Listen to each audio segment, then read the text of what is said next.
Hello, this is Chef John from foodwishes.com with shrimp etouffee. That's right, we're going to use this spicy and delicious New Orleans classic to demonstrate that it is possible to get good results using horrible, waterlogged, poor quality frozen shrimp, which unfortunately for many of you is the only option. But anyway, we'll get into that in a minute. For now, we're going to go ahead and prep our Creole/Cajun spice blend. And we're going to want about a tablespoon of this stuff, and you can certainly buy these pre-made, pre-mixed, but we're going to make our own.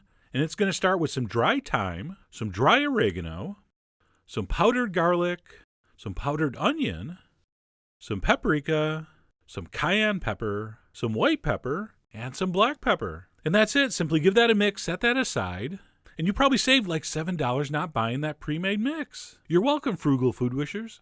All right, so our spices are done, and it's on to the aforementioned substandard shrimp. And there they are in all their water-retaining glory. And buying this style of shrimp presents several problems. First of all, there's no shells to make a stock with. But above and beyond that, because these are so small and they are frozen, peeled, and deveined, they tend to retain a lot more water. And then what happens, even if you drain them very well, you add them to your gravy, and it dilutes your sauce, and it thins out the texture, and it's generally a bad scene. So to make this stuff usable, we got to do a few tricks. So I let mine drain in a strainer for at least 15 minutes, and then I also try to dry it on top of some paper towels. So once we've gotten that as dry as possible, we're going to go ahead and remove the paper towel. We're going to season this with some salt and about a teaspoon of our spice blend, and we'll go ahead and give that a mix. And then what we're going to do is give these a very quick sear in a very hot pan, and you'll see why in a second. So we're going to put a heavy-duty skillet on high heat with a little bit of vegetable oil in it and get it smoking hot. And as soon as that starts to smoke, you're going to go ahead and dump in your shrimp. All right, spread it out and just let it sear like that without touching it for 1 minute. And then go ahead and take your spatula, give it a mix while we cook it 1 minute more. So that's only 2 minutes total, mind you. And with shrimp this small and this waterlogged, you're really not going to be able to brown them unless you did like 3 at a time. But that's not really the point. We're just trying to capture that excess liquid here. So after 2 minutes, we're going to go ahead and transfer that into a bowl. And don't worry if the shrimp doesn't look totally cooked. It's probably not. But that's okay. We don't care. We're only after this, the juice. So let it sit for a minute. And then we're going to go ahead and strain the juice into our chicken stock. So we need 2 cups of liquid total. So I started with about 12 ounces of chicken broth. We'll strain those shrimp juices in, which gave us another couple ounces, and then we'll just top it off with more chicken stock to make 2 cups total. So even though those shrimp didn't have shells, we kind of got a little bit of a shrimp stock here, but more importantly, we've released that excess liquid that would have possibly screwed up and thinned out our sauce later. And then once that's set, we're going to go back to the stove to make our etouffee gravy. Okay, so we're going to go back into the same pan and melt some butter, a lot of it. And we're going to melt that butter on medium heat until it just starts to turn tan around the edges. And then we're going to go ahead and saute the Holy Trinity. No, not the Father, Son, and the Holy Ghost. The other Holy Trinity, celery, peppers, and onions. The aromatic vegetable-based cornerstone of all Cajun Creole cuisine, or so I've heard. And we're going to saute it in that butter for about 2 or 3 minutes till it starts to soften a little bit. You know the drill. The onions will start to turn translucent. And once that's happened and the vegetables look like this, we're going to go ahead and dump in the rest of our spice blend. You know, anytime we get a chance to cook the spices in hot fat, that's always a good idea. It tends to extract more flavor. And then after cooking those spices in that hot butter for a minute or two, we're going to go ahead and sprinkle in a couple spoons of flour. Oh, you knew there was going to be a roux involved at some point. So we're going to mix in that flour and we're going to cook that about 3 or 4 minutes. You know, we like to take the raw edge off the flour.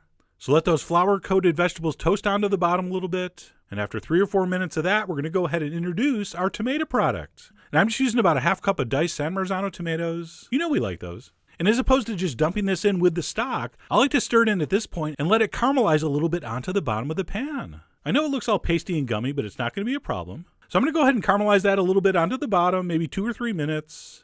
And it should look something like that. And at that point, we can go ahead and whisk in our chicken/shrimp stock. And as you'll see, no problems with lumps. In fact, this is going to have the opposite of lumps, which are, well, I guess no lumps. I didn't really think that one through.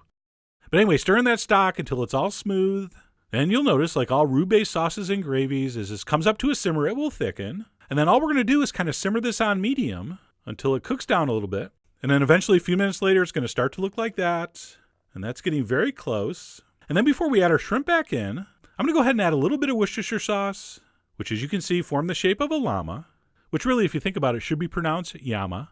And then just for fun, I gave it a few dashes of Louisiana hot sauce. Then we'll go ahead and stir that in. And then really we only have like 2 things left to do. You want to reduce this down until it's thick enough for your liking. For me, it was right about here. And you're also going to want to taste this for salt. We did salt the shrimp, but there was no salt in our spice mixture.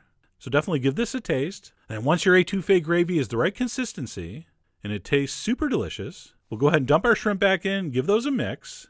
And as soon as those are finished cooking and heated through, we're ready to eat. And then because I had them and I was going to garnish with them, I decided to throw in a little handful of green onion here. I recommend you do the same if you have access to the green onions, also known as scallions. And because these shrimp are so small, and we did give them that 2-minute sear earlier, as soon as this stuff comes back to a simmer, it's pretty much going to be done. Which mine was. By the way, the word etouffee actually refers to smothering or suffocating. And at that point, you have nothing left to do but smother that rice with that awesome spicy gravy, maybe a little more green onion. Of course, you're always going to clean any drips from the rim of the bowl. That's just being conscientious. And then possibly a little final dusting of cayenne, just so the surface looks a little blurry in the photos, which I've noticed the cayenne causes. But I don't care. It's totally worth it. And while I start to dig into this, I'm reminded, as delicious as this is, shrimp is like my least favorite protein in this recipe. I actually prefer this done with little brown chunks of chicken or pork. So if you're not into the shrimp, this is a great, great all-purpose gravy. So anyway, this was inspired by the upcoming Mardi Gras celebration. You serve a pot of this with some rice, people will be throwing those beads at you. That's one way you can get those beads without being embarrassed on Instagram.